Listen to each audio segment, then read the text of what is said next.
And then, so the overcompensation, and this is again one of those things that showed up in my marriage, is the overcompensation of, say you have a fear of abandonment. Well, I'm going to leave you first. Well, I'm done. It's over. And so what that really is a fear. It's two parts. It's a fear that you're going to be left. And then it feels good to be right. It's like, even if it's your whole world's falling apart, I knew it. I knew that was going to happen, even though you may play a big part in it of pushing people away. So when you're looking at the community of having others to support you, to call you out and say, no, you're really overreacting. And that's hard to hear sometimes. Or say you have somebody really overstepping their bounds with you and you're not setting good boundaries, to have someone else say, look, I know you think it's love, but what you're acting in is control, pity. You're confusing love and pity.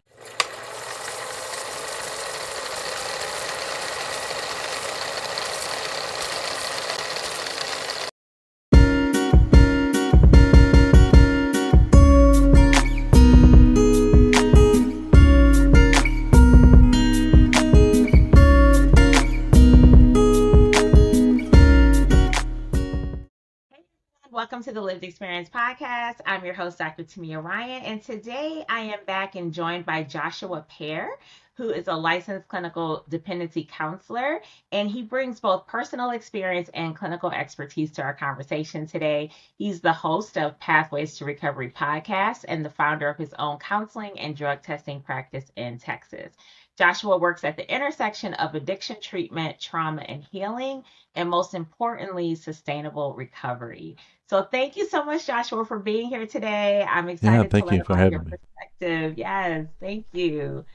And so I'd like to just get started and ask people to walk us through your journey. What led you to where you are today? Well, so it kind of all starts, of course, with most people in their childhoods. And I really didn't give that enough credit when I was coming into sobriety and stepping into recovery, of how many issues I brought into my recovery. So before I even picked up drugs, my home was very chaotic. Um, Lots of domestic violence, lots of drug use, lots of um, arguments and abandonment. One parent leaving for one reason or another, either by choice or by going to jail or prison. And so growing up in that environment was extremely stressful. And I think it left me with a lot of issues to work through when I stepped into sobriety. I had this idea of like, okay, well, I've put down the drugs. I'm good now, right? That the drugs were all the problem, and that was not the case. I Yeah. think the drugs just got a lot of the credit. And so growing up, my dad was, there was a few points where he really tried, but for the most part, he was a pretty rough character. He was very manipulative, and he would take time to teach me those things. I remember one of the times he sat me down. He said, "If you want to be with," and this is pretty messed up. You know, even saying it out loud now today, it kind of makes me sick. But he said, "If you want to be uh, with a woman and she's married, start giving him meth, get him hooked, and then you'll pull back on him, and then she'll have to come to you." And it's the same thing if they got a daughter. You just keep giving them meth until they get hooked, and then you quit giving it to them, and then the daughter will have to come to you. And yeah, he would just say things like that quite a bit. Um, I remember going to work with him, and I'd be sitting in the truck with him, and he'd be talking through the process of how to cook meth, and you can make a lot of money, and um, you don't have to do all this, work and stuff like that. And those kind of lessons just kind of, um, I don't know that they ever really stuck with me, but it did leave kind of a mistrust in real relationships. Um, I don't know that I really took on manipulation in that way. I'm going to share a little bit of how it did take on. Um, so like drugs for me was less about in the beginning, less about being physically addicted and more of the ability to control my emotions. When I first picked up marijuana, it was, of course, I felt peaceful, but I was confusing peace with numbing. Uh, and so, one of the things of looking back of all the different drugs that I used, marijuana is one of the ones that is almost like a slow kill. I lost a lot of opportunities. It didn't cause a bunch of damage in my life, like outright, that was noticeable, but because I used it for so long, and it, there were doors I could have walked through, jobs I probably could have got, people I probably could have met if I wasn't spending time seeking it. If I wasn't, didn't have that substance in my system, my life would have been much different. But because it didn't like ruin my life so quickly, it wasn't a problem. Um, Even though that's really not the case. So again, using drugs was more about outrunning the discomfort rather than just to get high at that point. It was an And emotional need, really, that was yeah, sounds like driving it. And I know in your work, and we're going to get into your work in a second here, but I know one of your foundations is really breaking generational cycles. mm-hmm. Can you talk a little bit about, and you shared your experience with your father, but how do those generational cycles continue to survive often?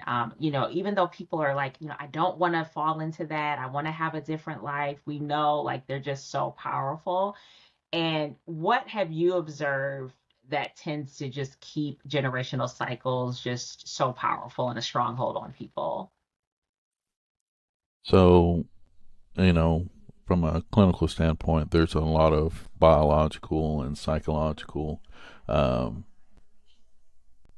factors that contribute to that. I was speaking with another clinician, and she was sharing about at the cellular level of how you can be predisposed to trauma, and I was like, wow, I never even thought about it like that.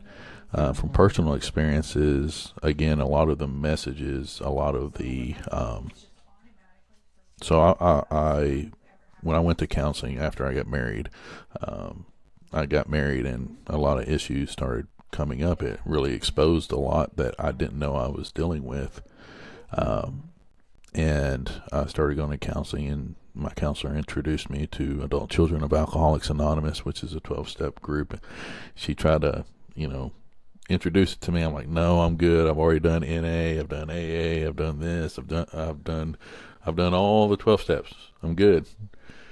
And she's like, just give it a chance. So I did. I read through the book, and it stepped on my toes in every which kind of way. And I love stuff like that. Like, Yeah. it was like reading a language that I've been trying to put into words my whole life.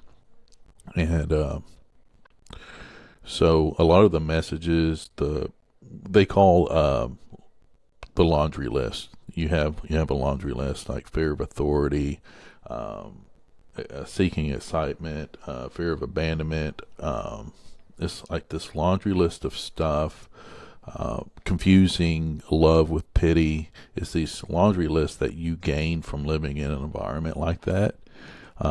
A lot of it will come from abandonment issues, abusive relationships, and it's kind of like the aftermath of drugs and alcohol entering into the home. And it really affects the relationships.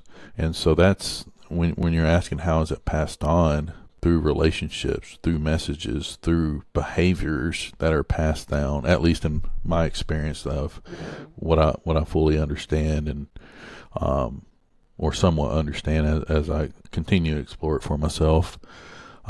So like here's an instance. Um, when my parents would fight over finances, and when I say fight, I'm not talking about like a argument. I'm talking about dragging my mom across the floor by her hair, and my mom getting up. My mom was scrappy. She would get up and hit him with a beer bottle and give him a black eye too. So it was I remember those nights, and so bringing that into my marriage of there being a distrust of what the other person is doing with the finances, um, can be completely irrational, right? It's coming from a past experience. It's not fair to her. It's not fair to myself to continue to bring those fears, but they're deep. And so to use the ABCD model, the activating event, the irrational belief, the consequence, and this dispute, on those types of irrational beliefs was very beneficial. Also, working through the 12 steps of understanding, okay, this is what my parents gave me. I'm not, calling them bad people, but they had a lot of issues, and these because of the events, those issues I'm taking and I'm now hurting other people.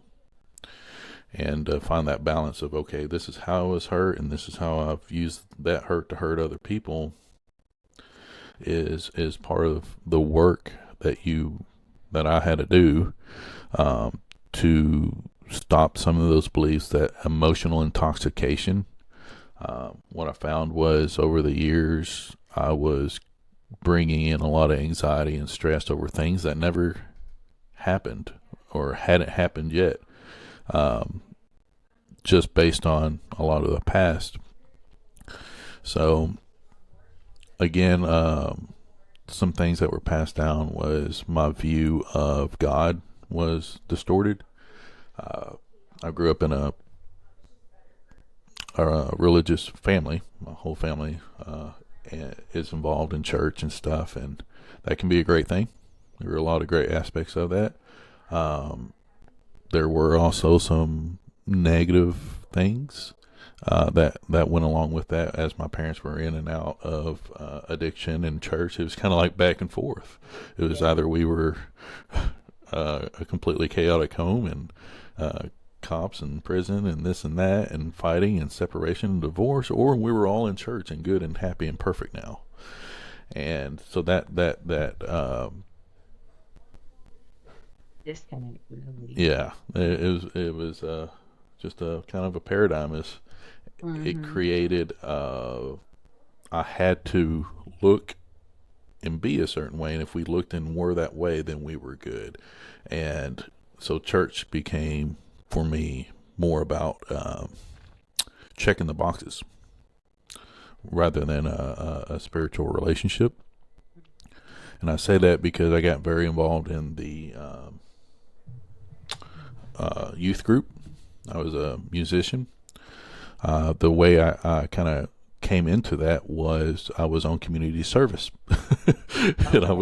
I was painting the parking lot, and Mm-hmm. the youth pastor came out, and I'm very grateful for that time in my life. But it's just kind of it's funny to look back and see how it came together. I was painting the parking lot. They said, "Hey, do you want to come to church tonight?" I was like, yeah, sure. I didn't have a ride home, so they gave me a ride home. So I went to church, and they found out that I play guitar. They're like, "Hey, do you want to audition for the church group?" And in my head, I'm like, "Well, I got to go get high. I got to go do this." And this was in high school, and but I started going to that youth group and playing, and again, it was okay. Well, I'm in church. I'm doing good. I'm making better grades because I'm taking amphetamines now. I'm able to focus a little more because I was in special ed. I was really struggling and got on some amphetamines, and all those problems went away.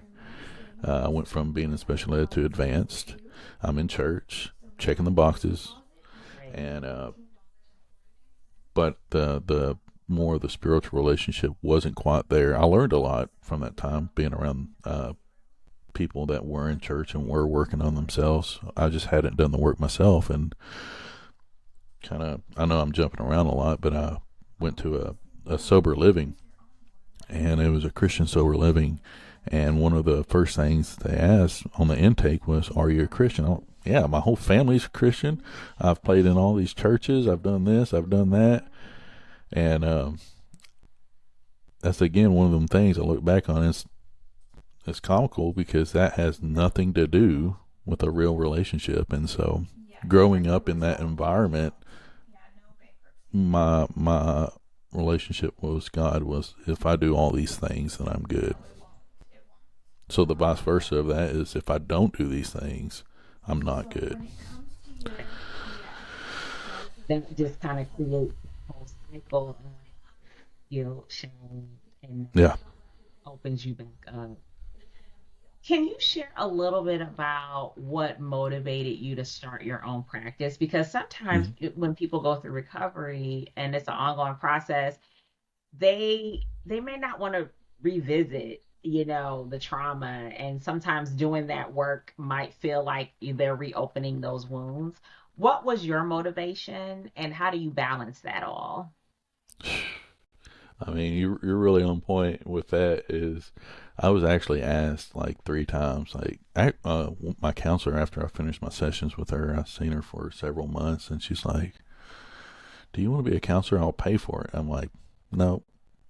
And then I had Mm-hmm. ran into another person. They're like, "Hey, you'd be a really good counselor. We'll pay for it." I'm like, "No." Yeah. And a life situation happened, and I left the nonprofit sector of what I was. It was the same sober living that I went to. Uh, Came up in leadership and moved up quite a bit, and it was a big part of my life for 8 years. And I left there, and I was looking for a job, and the job, I was also part time working in a prison as a teacher. Uh, had someone reach out and offer me a job in counseling. I was like, oh, Here we he's like, go. I'll take it. And it was almost Yeah. reluctantly. And so it was more at the cognitive level. I was just kind of like a teacher, teaching life skills, and then had the Mm-hmm. opportunity to get my license. So I became an intern working in that field and fell in love with it.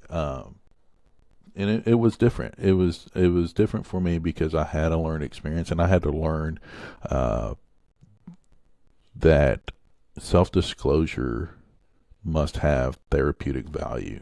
And Yeah. coming from a peer standpoint, you share your story, and that's part of the responsibility of being a peer in recovery, is sharing your story.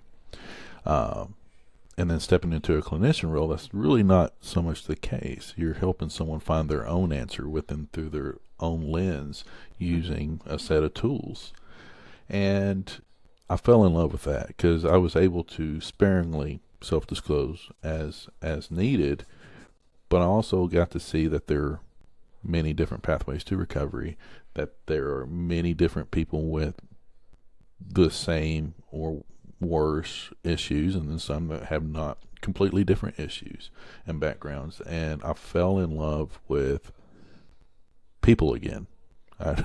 Because before I'd almost given up, as far as I've really just given up on myself.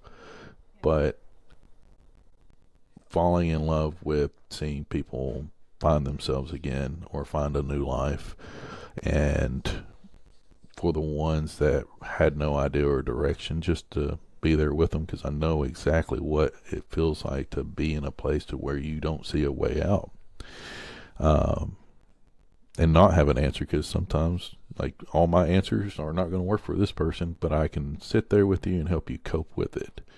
And that is something of, during my internship, that became more of a passion, rather than it was at first just a job. And I made a lot of counselors mad when I said that. Like, I really don't want to be a counselor. Like, I needed a job. They're like, "What do you mean? You did this and this and that, and this is my heart, this is my passion." It wasn't mine, um, but it did start to become as more and more real, as I start to see, like, hey, um, this is extremely meaningful to see people really grasping their whole lives change, not because of anything that I said or did, but us working together and them choosing to take on responsibility in life and choosing to give things a try and being willing to fail. That was something I fell in love with that process. Yeah. And so as I became fully licensed, I just, I loved the place I did my internship at.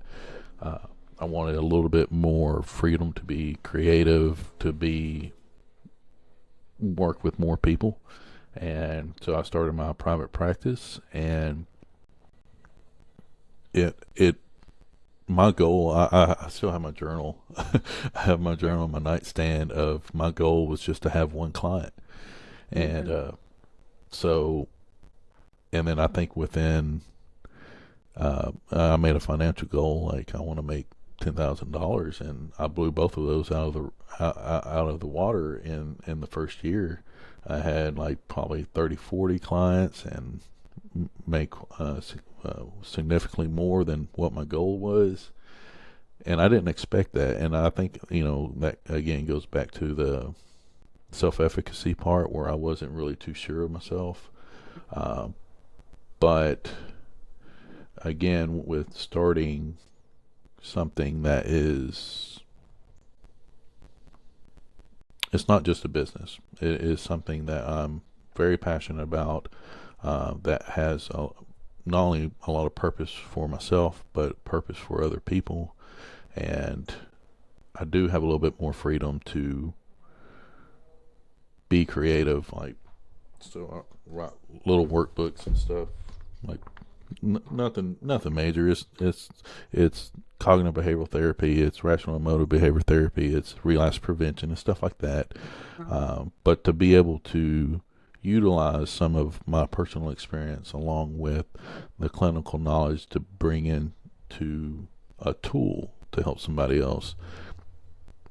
Sometimes I can't even sleep at night, uh, Yeah. just because I'm thinking of new ways of like, okay, well, this client's struggling this way. How's it going to work for them? I remember I had a client that was um, young, into baseball, prolific baseball player, and how am I going to reach this client? So I went and I found all these baseball players in recovery, and we built this whole, or I built every lesson and every session around learning about how these other baseball players, major league baseball players, found recovery and what they're doing in recovery. And so it's just like the ability to do things like that. I, is why I wanted to kind of branch out and start this private practice. Love that. I want to go back to your workbooks in a second, but first, those are major, so we're not gonna minimize it. That is work that you're putting in. Um, and I love hearing you one talk about how you sort of fell out of love with people because it was like your experiences, your lived experiences, which are valid, really had changed your perception of people, right? And the trust and just the energy that you had to be able to connect with people, right? It was like it's exhausting, right? I can't do this. But as you were going through your process, you were like, okay, wait a minute, this isn't just a job anymore. Like this is really becoming a passion of mine and seeing the work that you were collaboratively doing with clients, but how it really was serving this twofold purpose of you restoring faith in yourself, restoring faith in people. So that's just amazing to hear that process. And I also really appreciate the concept that you talked about in recovery because even in your own experiences, it's like this start and stop. And sometimes people will feel like if they've stopped or they've come to the stuck point, that they got to go all the way back to the beginning and start over again. And that's what frustrates people because it's like, I have to keep restarting, but you don't have to go all the way back to the beginning. You can just pick up, you might have went a few steps back, but that's okay. You can keep moving forward. And it really sounds like your work is focused on that, helping people see like, you might have these generational patterns that were in your family, right, for decades, but that doesn't mean that has to continue to be that same story. Like we can change this, we can rewrite this, we can pick up anew. So I really love what you're doing. And as in building your curriculum, what are your foundational concepts really? Like, what are the pillars that you see of the recovery process? A few of them. I have one that is more for clinicians, looking at addiction through the lens of Maslow's hierarchy. I think addiction is, everyone knows there's a huge stigma when it comes to it. Mm-hmm. One of my favorite smart recovery activities is the cost benefit analysis. And my favorite question to ask a group, especially one that's super resistive, like against everything, is okay, all right, what are the good things about getting high, drinking, and committing crimes? There's a bunch of them. There's a lot of great things about getting high, drinking, and committing crimes. I can name off 100. And what that does is it really exposes how you're meeting a legitimate need with an illegitimate means. And so, looking at addiction through the lens of Maslow's hierarchy of needs, you start to see how you are using a drug to meet those needs. Well, that's important because when you set down that drug, or you set down the alcohol, or you set down whatever that behavior was that was meeting the need doesn't go away. You still have to meet that. And utilizing that into the relapse prevention plan has kind of been one of my aims. And I believe that if you look at how you're meeting the needs with drugs and alcohol and develop a plan to continue to meet those needs, you're going to have a stronger relapse prevention plan, and vice versa. What are the bad things about getting sober? What are the bad things about changing your people, places, and things? What that does is it exposes the fears that you have in. You don't want to say that out loud. It's like, oh yeah, getting clean and sober, it's the best thing. It's not. It's hard. It is hard. There's a lot of things that you're going to lose. You're not going to get your whole life back. You're going to lose a lot of your life. You're going to have to rebuild a new one. And those are the things that I think is easy to avoid. We want to focus on why drugs are bad and why recovery is good. But if we look at the other two spectrums, I think the relapse prevention plan gets much stronger. When recovery gets hard, you've thought about the things that you didn't want to face. When recovery gets hard, you can see how turning to drugs and alcohol could solve the problem short term, Right. but long term, talking to people, seeking counseling, going to church, getting a recovery support mentor, uh, going to meetings, how those are going to meet those needs long term. Would you say that community plays in the recovery?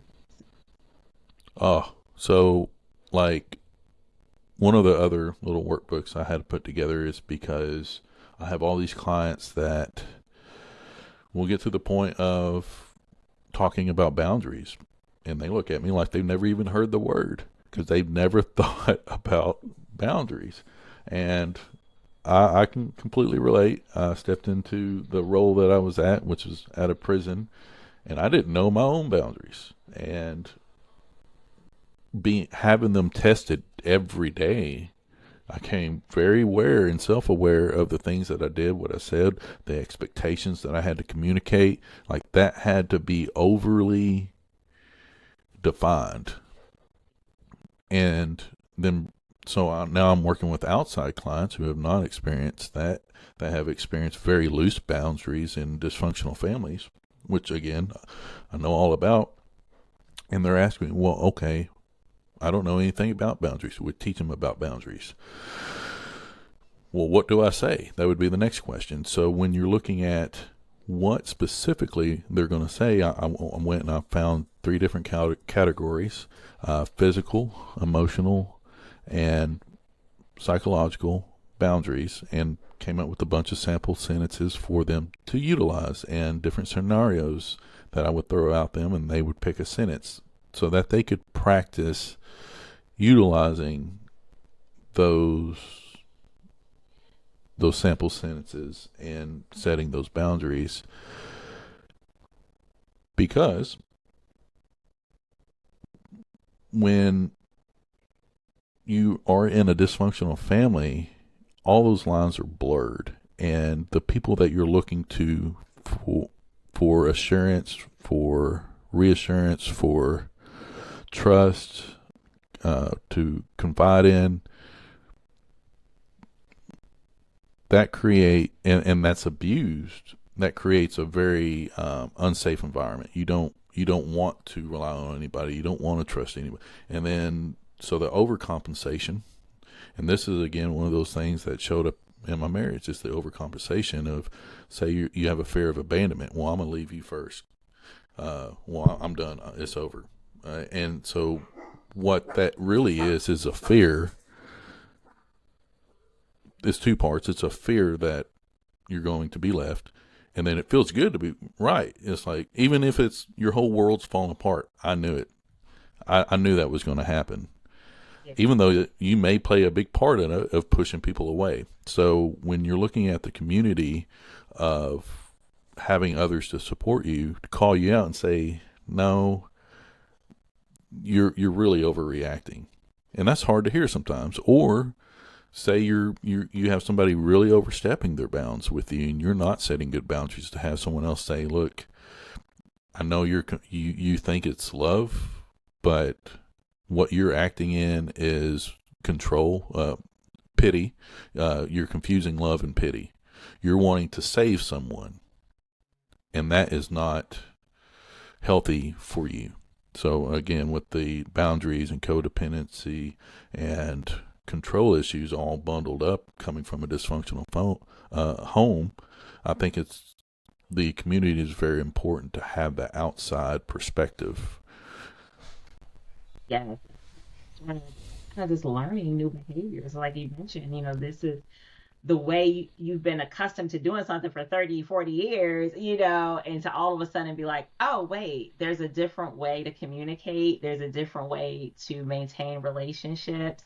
That can be a heavy lift for people. So I love that you're helping them walk through that and giving them those sample statements, because even it might come natural to someone to just say, well, no, right? But for someone who has not been conditioned in that way, how do they set those boundaries? And so Right. helping them really have that starting point to do that is wonderful. As we sort of wrap up here and before we get into where people can find you and connect with you, the field of addiction has changed. I know just from when I got out of grad school, which was like 20 years ago, man, it's getting, time is flying. Just the field of addiction has changed so much. What innovations have you seen, or what changes do you think still need to happen? Um, and again, that's, I'm extremely anxious about talking about this stuff online, but I think it's also very important. That's why my podcast is more geared towards other people sharing their stories, because there's so many Mm-hmm. different pathways to Yeah. recovery. Mm-hmm. Of and the So being in recovery and working in a sober living home, I would often be sitting with family members, and they would be frustrated with their sons or daughters of, well, they need to do this and that. And then also going to meetings and, listening to other people in Mm-hmm. recovery saying, well, you need to do this and that. Right. There's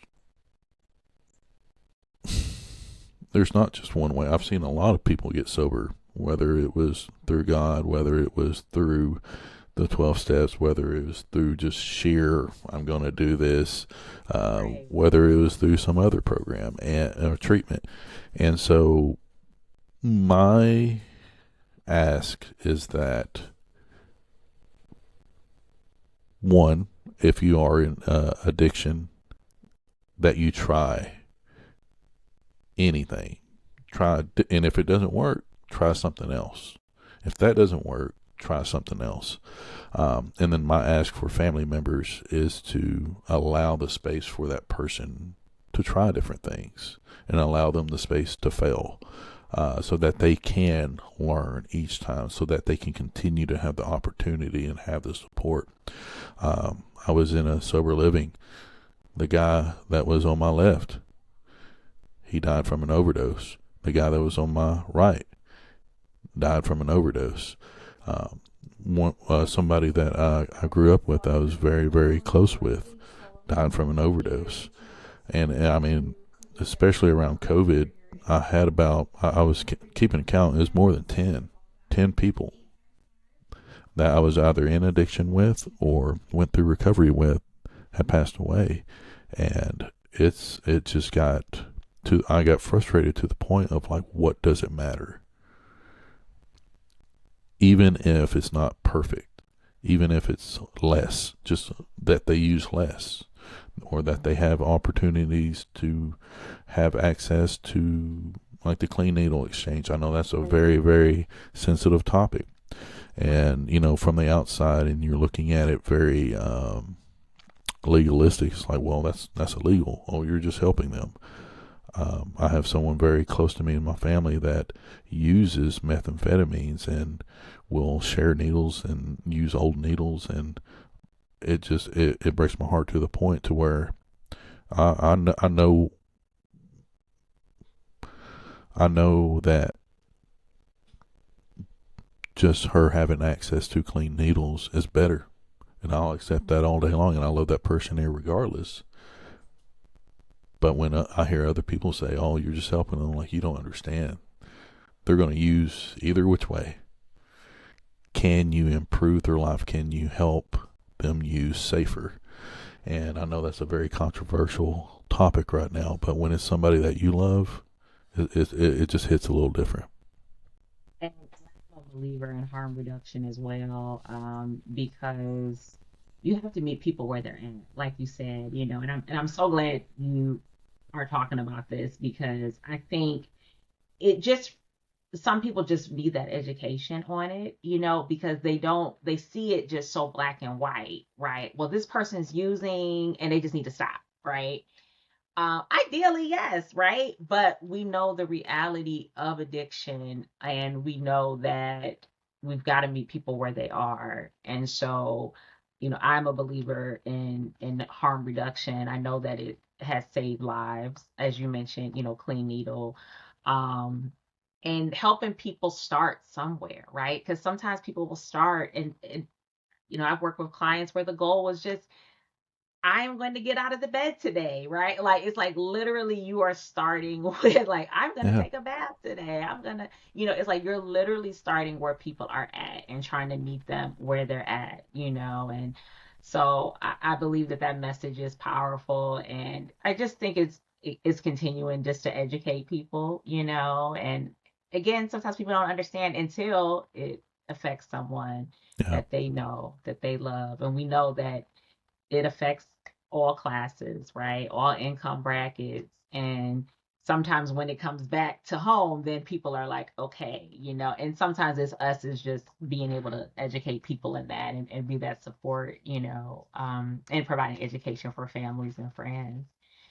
Thank you so much for taking the time out today to one, just be vulnerable and share your story, but also just talk about how you're helping others. And I'd love for you to talk more about your practice, the services that you offer, where people can find you. We'll be sure to have that linked in the podcast description so people can go directly to where you are. okay. You can visit our website. It's addictionrecoverysolutions.org. And I have a few clinicians in other states that also practice. We provide a range of services. So here in Texas, I provide, of course, drug and alcohol counseling, DOT, substance abuse professional evaluations to help clients through the return to duty process, through all the different modes of Department of Transportation. Um, Online education, we do some of that.